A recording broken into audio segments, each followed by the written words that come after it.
I am Kimbo with A Girl in a Glue Gun. That's my blog. And my kids are finally back in school. Hallelujah. And so I'm really excited to start crafting again because I feel like I didn't get to craft at all the entire summer long. The first week of school, I actually told my husband that I said, I'm just a better mom when my kids aren't around, which is not what I meant. I meant that, you know, when they're, oh, it says I have poor connection. Hopefully it's working now.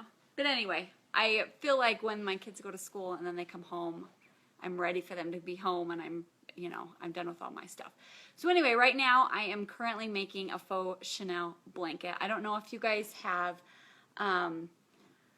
heard of faux chenille. It's really cool. Just a minute, I'm going to share this video. I'm trying to keep my Facebook up really fast so I can see if there's any questions that I'm missing. Okay, let's see if that works. Okay, so faux chenille blanket, this is what it is.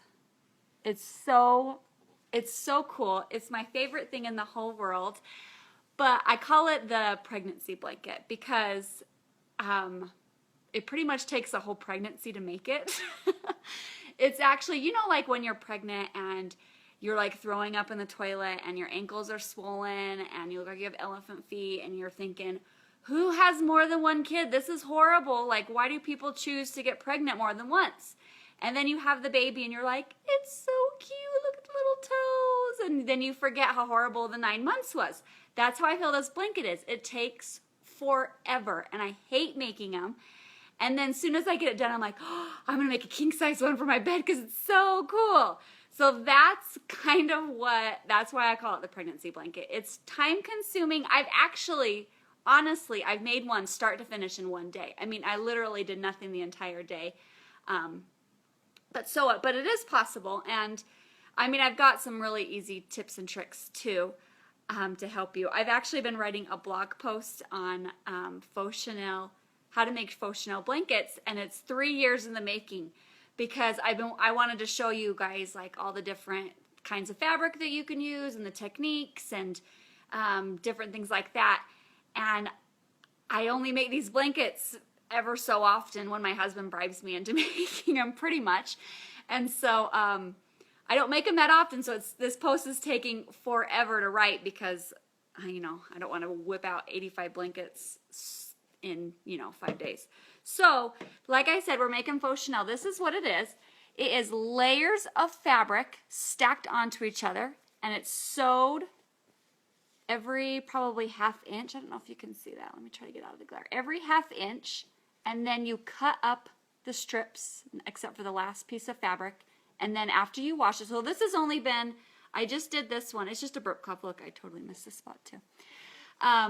This is just a little burp cloth, because I wanted to show you guys the different, I was going to do, look, I've got the opposite colors on this one, because I wanted to show you the variations of which kind of fabric, how you lay it down, what the colors will look like.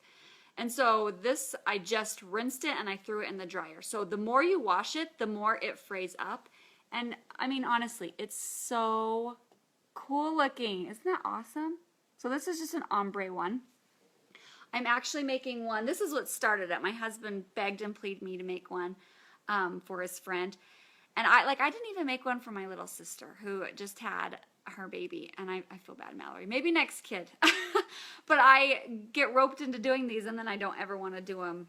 So I feel bad, but I really owe you one, Mallory. But this one I'm doing, and it is just white. There's no color variation in it. So I thought that was kind of a fun one. That's the other side. And I've been working on this, well, like for a month and a half. But I've really been working on it the past few days, and I'm about halfway through. And I just kind of sit down and do strips here and there. So let's talk. I'm trying to think how I should start. Okay, so I like flannel. I think flannel, that's what this is. I like flannel. I think it frays up the best. I think it makes it just so cozy. It's really cold here in Idaho all the time. Like even in summer, it's still cold at night. So I think these are the perfect blankets because they're really heavy duty. I mean, it's 4 layers of fabric. Well, you could do 5 layers of fabric as well. It just depends on how thick and fluffy you want it. So they're just like the perfect baby blankets for cold weather. So if you live in Arizona, I mean, you can still make them. I mean, I'm sure that it gets cold in Arizona, but not as cold. So you'll go and buy. So how I start is, and it's my favorite part. I love picking out the fabric. If you've seen my craft room, you know that I buy fabric regardless of whether I'm going to use it or not. It's my favorite part. So I go to the craft store and I pick out the top. So the top, you have seams through it, but you'll still see it. It will still be decorative. So, oh, sorry, I'm reading the comments. Okay, we're going to get to the slicer. So, you'll want to make sure that this fabric, this side is cute. So this is just a burp cloth, so it's not really cute. The one I'm making is actually a Dallas Cowboy one. Go Dallas! Just kidding. I mean, I'm by marriage into the Cowboy family, but whatever. I'm not a huge fan of football, period. So that's what this one looks like. I try to make it somewhat cute because I didn't want a whole Dallas one. So you're going to find a cute, fun fabric, and then I go down the flannel aisle, and then I try to find ones that match the front fabric. So if this one was, here, let me grab. This was the burp cloth. So this will be their little gauzy blanket. So that's why the burp cloth looks like that, because it kind of matches. So if this was your top fabric, I would go down the aisle, and like I said, you can do color combinations galore. You can go and get a green and a dark blue and a light blue and a mint and a white and layer them up. And then you'll get fun color combinations. Or you can just do white. And then this one's just ombre, so it's just light to dark. So, I mean, it's totally up to you what you use. And you can use just regular, like the thin cotton. It's just not quite as fluffy, and I like it fluffy and fun. And then, what else was I going to say? Oh, so it doesn't matter, the part you cut up, if you can see, there's no pattern. I mean, these are all solid colors. Even if you had a pattern, like if you had polka dots on it, you wouldn't be able to really tell that it's polka dots.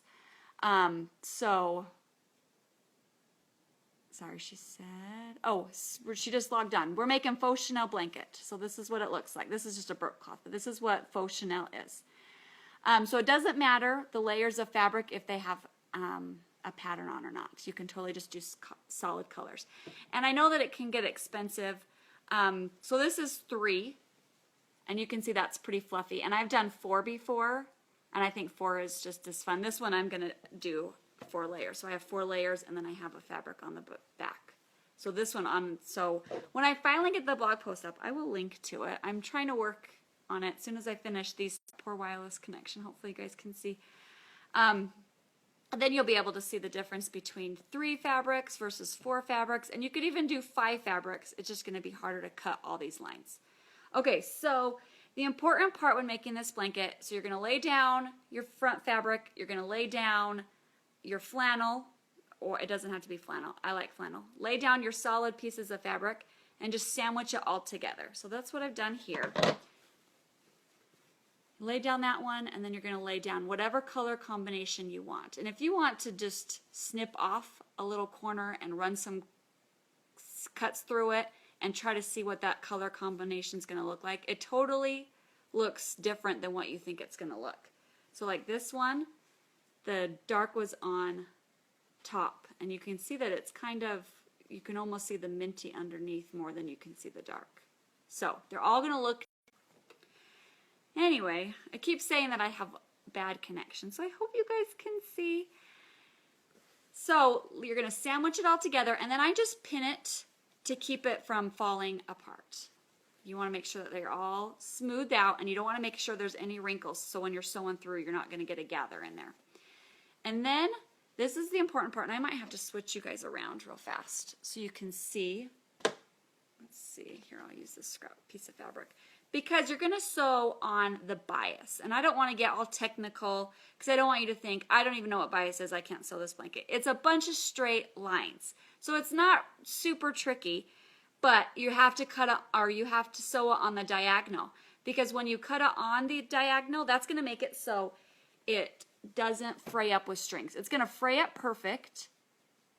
And so if you pay attention, look at this. See how that, if you cut it what is it, horizontal across the blanket, you're going to get fray, and it's going to be a horrible mess. And I speak from my sister's experience. My sister accidentally sewed it that way, and I watched her sit there and trim it and trim it and trim it. And then she'd wash it and trim it and wash it and trim it, and it just sat there and frayed up. Oh, she says she likes the H behind me. It's actually my home sweet home wall. Isn't it cute? Okay, sorry. That was your commercial break. Anyway, so you're going to sew. So this is the up and down of the fabric, and you're going to sew it sideways. And the easiest way to find that, let me see if I can switch you around. You guys can see. Carefully so you don't see my messy house. Here, we'll do this. It's a little bit easier with a smaller piece. So you're going to lay out your fabric. And what you're going to do is you're going to fold up the corner and make the top. So this isn't a rectangle or a square. So it's a little tricky, but pretend that this is straight. You're going to fold it up and just make, is that 90-degree angle? I haven't been in math forever. And then you're just going to press it down right here, and it's going to make a line in the fabric. And then I just take a safety pin, or not a safety pin, a straight pin, and I'm just going to pin right there, and then that's where I'm going to start sewing. So that is probably the most part, is having cute fabric and sewing diagonal, because that's going to make it fray up perfect. And then a couple other tips and tricks. I'm trying to read comments. Let's get vertical. Okay, so a couple other tips and tricks. My setting on my automatic setting for stitch length on my sewing machine is 2.5. And it goes up to 5.0, which 5.0 means they're longer stitches, and 0.5 means they're teeny tiny stitches. So my default's 2.5. For sanity purposes, I go up to 3.5 to 4.0 because it's going to make it, the needle go through the fabric a little bit longer. It's not going up and down as much. It's going to go and make it go a little bit faster. And that's just, I mean, it doesn't sound like that's really that important, but when you're sewing 1,000 rows of straight lines, it's going to make a difference, believe me. So let me show you. I don't know what I do. Okay, so after you get the first one started, you just follow the next stitch. This is hard to do with one hand. You follow the next stitch and you just keep it as your guide. And if you can see, I'm going to turn off my laptop so you can, or my sewing machine so you can see it without the light. I'm going to put it, I'm going to have a little bit of space. That's the length I like. You could actually do bigger and you can actually do smaller. The smaller one is harder to cut through to get your scissors or your cutter through that. And if they're a little bit too big, it's going to be really fluffy. So if you look, let me see if I can find a big, if there's a big, so like right here, it's really long and it's just not quite as fun. You like want to keep them pretty short. So that's why I just start and I keep just a little bit of a gap right there, and then I just sew and I follow the line. And you don't need a back stitch at the front and you don't need a back stitch at the end because you're going to add a bias tape around it to finish off the edges. So you can just cut that part out. And another important thing to remember is that this is going to take a lot of thread. So you're going to buy at least 4 yards of fabric, maybe 5. You're going to need bias tape to go around the edge, or you can create your own. We'll talk about that too. And then you're going to need at least two threads, maybe even 3. I don't know. I always just buy, I just hoard thread, so I always have a lot on hand. But I've already been through one, and I'm over halfway on my blanket. So I think about 2 should do you. And you're going to want to grab the thread that matches the top cute layer. So, and I'll show you why. So the top cute layer, so I did white because I have a white back. And I didn't want to do navy blue because I thought that would really pop, and I wanted to keep this all white. So I did white, and guys, it is, I won't say it's been a nightmare, but it's been tricky because you can see, like from here, it looks like I'm going nice and straight, right? But if you get close, you can totally see where I like you know, like that sounded like a cat, but I didn't stay straight.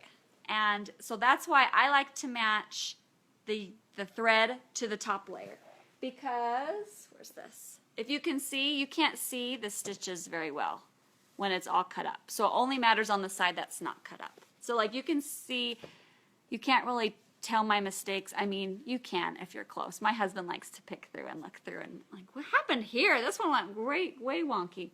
So, but that's why I like to match my thread to whatever the top layer is. It matches a little bit better. Like this one.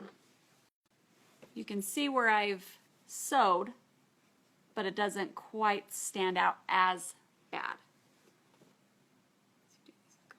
Okay. Yeah, I should get a GoPro for my head. That would be awesome to sew with.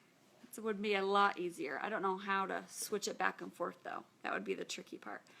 Okay, so when you get it all cut or all sewn, well, back up. When you're doing a blanket, it's tricky because it's a lot of fabric to have underneath your sewing machine. So like this is just 1 yard. That's how much I buy. I think a yard is a perfect baby blanket size. So I have this. Ooh, I hope you guys didn't get motion sickness with that. Okay, so this is my blanket. And I've sewn all this. I see I've pinned it. And then I still have to sew all this. So if you think about it, this has to go in the sewing machine, which means all this is shoved underneath. I'll show you guys real fast so you can see what I'm talking about. Dang it. Okay, so when you're sewing, you've got all this fabric right here, and it's going to have to be squished underneath here. And then all this heavy fabric is going to be hanging off the side. So it's really tricky to stay straight on these lines because this side is going to want to pull it off, and then this side you're going to try to maneuver it. So this section between here and here, which is the longest part to sew, is pretty tricky. When you get towards the ends, it's a lot easier to whip out. They're a little bit shorter and there's not quite as much fabric, and that's why I brought up just a regular table, if you can see it. Just a folding table, because you kind of need to spread the blanket out so it's not something they're pulling off the side of your machine. And then I also, like, when I finish sewing it, I like fold it up all nicely, which is, this is with one hand. So this is not nice. And then I pin it. So it kind of just stays, so I don't have all this extra blanket hanging over here. And then what a nice little thing is, I picked this polka dot fabric just because it was navy blue and it matched. But I noticed about 2 stitches in that I could follow these dots perfectly. So it was an awesome guide. So I actually sew on the other side to make that look nice. But, so that's what I mean. If you've got to be careful because it's just a lot of fabric and you're going to shove it right through there. Okay, so after you finish, we're going to do a lot of back and forth. Hopefully I don't knock that over again. After you finish sewing, it's time to cut. You cut all the lines and then you'll add the bias tape. And you can't forget, because after, like, look, I messed up right here. I'll show you a perfect example. I planned this, not really, but I can pretend I did. So I forgot to cut that, and I've already added my bias tape around, and so, I mean, I'd have to get, oh, my dog just kicked me. I'd have to get little tiny scissors and start a snip and cut that. But you want it to make sure that it lays flat and nice underneath that.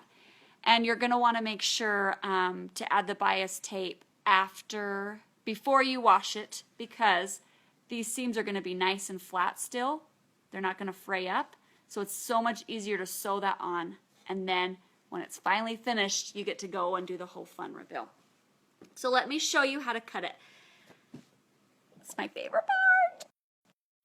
Saying I've got bad wireless, so hopefully my husband's probably down there unplugging it just to think he's funny, because that's his sense of humor, which is not funny at all. Okay, so here is what I've got. I just did a few seams so I could show you. So I used to cut it each one with scissors, which is fine, and you totally can do it. I just got some cute new Fisker scissors, and they're nice and sharp, and that is definitely what you're going to want to do. This is hard to do with one hand, so you're going to want to make sure you don't cut through this bottom layer and just go through the top layer. Well, someone says that they do wonky seams. Can't do this with one hand. Let me maneuver my sewing machine area. I've overestimated my skills. Okay, so you're going to take it, and then you're just going to try to stay right in the middle and cut. Okay? And guess what? It's pretty slow going. And this is the way I did like 5 blankets. And then my husband asked me to make him a blanket. Not him a blanket, but one of his friends a blanket. And I was like, no, this takes way too long. And he goes, you know what? There's got to be a tool for that. And I was like, whatever. So guess what? He goes to a sewing machine place and buys me this. It is a chenille cutter. It's exactly what this is made for. And it is amazing. Guys, I love it so much. So what it has a really large, LL, I'm guessing it means really large. I would have put XL, but whatever, don't make it. Small, and then a medium. So, and each one, so that's the medium, large, you can tell that it's a little bit bigger. So each one is made to fit in between the seams. So what am I on? Okay, so I'm going to adjust, and then you can turn to get a new edge, so like each section of the blade, and then turn to select which one you want. So I'm going to do, let's see, I think large would fit. So I'm on the large. Shh, my dog wants to go out. All right, I want to show you guys from a distance how fast this is. It's so much better than scissors. So you're going to slide it under. Oh, hang on, I'm trying the dial. Gotta lock it into place. And of course it's not going to work because I'm, on live video.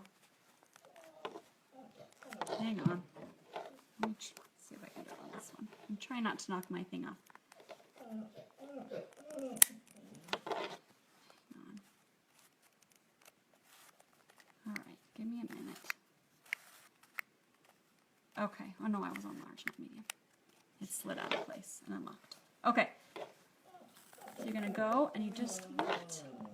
Hang on. Technical difficulties. Oh, hang on, I'm extra large. If I say hang on one more time, someone's telling me to shut up. Okay. Oh, there you go. Look. And it just slides. It's like cutting butter. It's so amazing. Look. So it's staying in between. Oh, hang on. I stopped and now it wants to be weird. And it just slides. Isn't that so cool? I seriously, it was like a game changer. After my husband brought this home, I was like, okay, this is cool.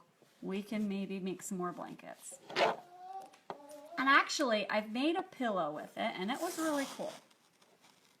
See how easy that is? Just sliding right through. So you're going to put it in. Make sure that you're going to get, you're on the right layer. So I'm going to, and then it just slides. It is awesome. So you're going to get fuzzies too. So I always unsnap it and slide out all the fuzzies real fast because the flannel, Amor! Shh! She thinks someone's at the door. So I just try to clean out all the fuzzies and strings because you'll get those in there. Anyway, so they're super cool. So I wanted to show you something real fast. So I cut through all the way to the bottom fabric. And then you got to remember when you fray up, you can see that bottom fabric a little bit. So this fabric that I have, it isn't such a super cute, like it's just kind of a faded version of the top layer. So the bottom, so sometimes I buy an extra layer of fabric and I don't cut through all the way to the back layer. So this one's cut to the back layer.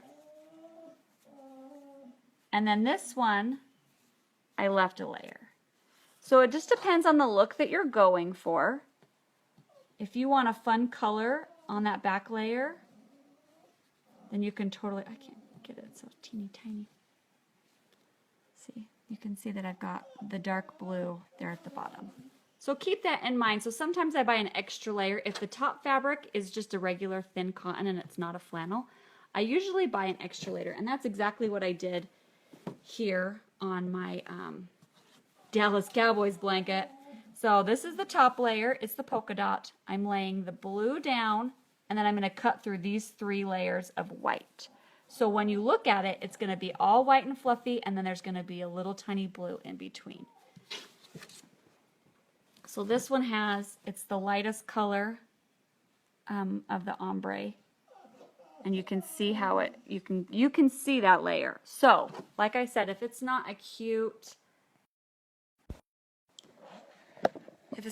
backing of whatever your top fabric is, you might want to get an extra yard of fabric and do that as the backing and not cut through, so you wouldn't cut through the top layer. I hope that makes sense. I'm getting distracted because my dog is annoying. So this is worth its weight in gold. It's pretty freaking awesome. And the nice thing is that no matter what size of stitch you use, it has an edge for it. I did want to show you on one of these. Okay, so I put it on the small because I just wanted to see what it would do. I put it on this small one, and these are actually, it was about a large that it fit through. And if you can see right here, it didn't stay in the middle, it cut right there on the edge. So that's why these are super long, because it didn't cut. See, that one's the middle, so it's got fluffies on both sides. And then that one's on the edge. So you're going to want to make sure that whatever size it fits in is whatever size of the little lip on this Faux Chenille cutter that you're going to want. I will put a link to this in the profile or the description when I stop talking, if I ever stop talking. I may never stop talking. I think, oh no, I was going to talk about binding tape. One more quick tip before I switch to binding tape or bias tape. When I refill my bobbin, I usually grab a couple extra and refill like 3 or 4 at a time, just so I can continue to keep sewing. Because I don't know about you guys, but is that not the most annoying thing in the entire world, is when you're sewing and then you run out of bobbin and you have to re-thread the machine? It's just so annoying. So anyway, that's another tip. And, oh, here's another tip. Magnetic balls are the best invention for sewing. It keeps all your pins, right? And then if you drop some on the ground, like when I'm done sewing, I just kind of like put it around the ground because I don't want my kids to step on a pin. That's like my biggest fear, is to have a pin go up their foot. They already don't like me crafting all the time, so I'm sure that if they started stepping on straight pins, they would really hate it. So I love these magnetic bowls, and I just leave them right there by my sewing machine. I actually have 2. So I put one by the sewing machine, and then I put one on my sewing table, so I don't have to keep hauling it back and forth. Okay, so when you sew it, sorry, that's my bad, when you sew it, it's not gonna stay. Okay, when you're all done sewing it, someone asked about my wall again. It's Home Sweet Home. I got them all at Michael's. Aren't they so cute? I love it. Okay. After you finish sewing it, and then you're going to cut it, so you can either use this or this. If you are cutting it with scissors, it's totally doable. Like I said, I did 4 or 5 before. You can totally cut with scissors. Just make sure that they're super sharp. Sharp scissors are going to make it a lot easier. But this is really cool. If you plan on making more than one, this is the best investment ever. Okay, so after you've cut all the lines, you are going to add the bias tape. Now, actually, you can buy bias tape, but they only come in solid colors. They don't have really cute colors, and I like to make fun colors. I actually did a really fluffy. I did one side was the Cuttle, is it the Cuttle fabric? The really soft fabric, and then the other side was Faux Chenille, and then I did a really, I think it was 2-inch satin binding. It was by far my favorite blanket ever. It took forever to sew through the Cuttle plus all the 4 yards of fabric, but it was so cute. It was one of those that I'm like, can I just keep this? I know it's purple and it's got a baby thing on it, baby images on it, but it's so cute. So I like to make my own binding tape. but you can buy it. That's totally an option. It just comes in solid colors though, and I like to funky it up a little bit. So, and I actually don't cut on the bias. Like I said, I don't want to get into technical. I don't want to make you guys, you know, cringe because you don't know what bias is. Bias is, it's the stretch of the fabric. But it's going on straight. Bias is best for curves, like if you're doing around like a neckline or a curved blanket or something. But where these are all straight, I actually just cut strips of fabric. They are that wide. What is that? I do not have a measuring tape. Oh, 3 inches, 3.5 inches probably. Does that look about right? So I just cut 3.5 inches long strips. Long strips. And then I take my iron and I iron over 1 inch and I iron over 1 inch all the way down. And then when I'm done with that, I fold it in half. And it's going to make bias tape. So over here is an opening and over here is a nice edge. And then you're going to take your blanket. Oh, you're going to want to trim before you add the bias tape. And you're going to just sandwich it around, right? I would cut off that white part because that's just the edging of the fabric. And then you're going to be left with a really cute, see how much cuter that is than if it was just a solid white or a solid blue. It's going to be cute on both sides. And then I just pin it and I sew it the whole way around. And then I can't really show you how to do the edge ending of the edge, but I will in my blog post. So stay tuned for that. So that's how I do the bias tape. I keep calling it bias tape. It's not really bias, but that's just what I call it. And it's actually the same technique that I use for my Levi apron. So if you guys want to know, like see a step-by-step, if you're planning on making one of these blankets ASAP, you can go to that tutorial because it's the same. You can just Google Levi apron. It's actually, I think, on the side of my blog. You have to go to my blog and then go to the side, and it's Levi apron on there. So that's how I make that, and I just whip out, I think I do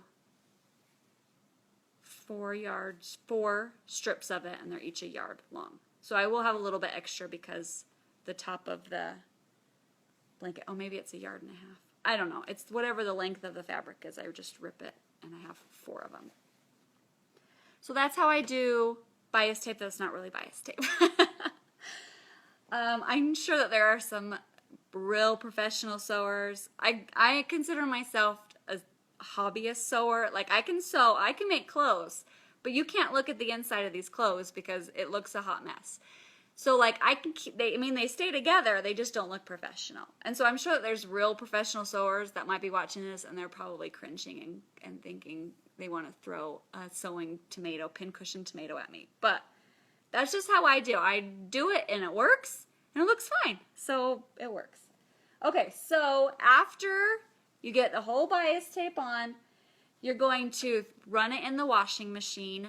You don't even have to use soap if you don't want to. I have a dog, so I always wash it with laundry detergent just because I don't want to give it to a baby with dog hair on it. It doesn't really shed, but you know, I just like to be super careful.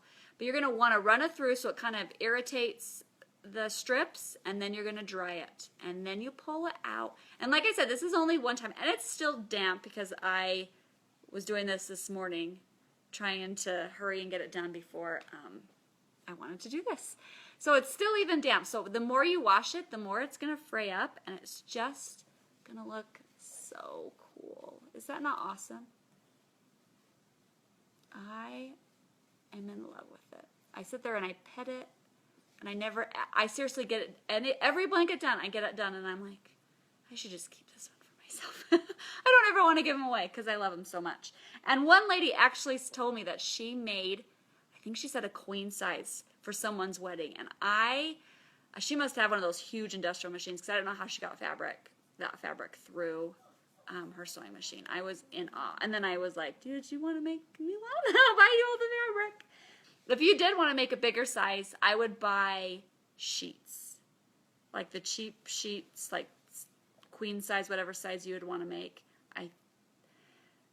I'd probably make that for all of the backing. I think it might be a little bit cheaper. I know Walmart has sheets that are really cheap. So if you wanted to do huge, that's what I would do. But if you wanted to start small, I would start with maybe a pillow or a burp cloth or something small just to see how you like it. But I guarantee when you fray it up and you pull it out, you're going to be like, well, this was freaking cool. It's a really fun technique. All right, let me run through the comments really fast. Here, I'll go up. You guys can look at that so you don't have to look at my face as I do this. I just want to make sure that I didn't miss any questions. I honestly think, as much work as this is, I honestly think that this is a great first time sewing project because it is all just straight lines. It's all just straight. I mean, it sucks. It's really repetitive and it's straight. And like you get a good Netflix show. Like I literally have my phone right here by my computer and I'm watching Friday Night Lights right now. And I love Tim Riggins. But that's what I've been watching and that's what I do to crank it out. So just get yourself a good show and it's straight lines. So you guys, anybody can do it. Don't be scared. If you can thread your sewing machine, you can probably handle this project. Go do it, and if you ever make one, or if you ever make anything that I've posted, I would love to see pictures, so show me pictures. So I'm trying to get this post up. I will let you know when I finally finish posting or blogging about faux chenille blankets. But they're awesome. I hope everybody tries it, and I hope you guys have a good, what is it, Thursday? I keep thinking it's Wednesday because Labor Day messed me up. But it's Thursday. Have a good Thursday, okay? Thank you. We'll see you everybody later.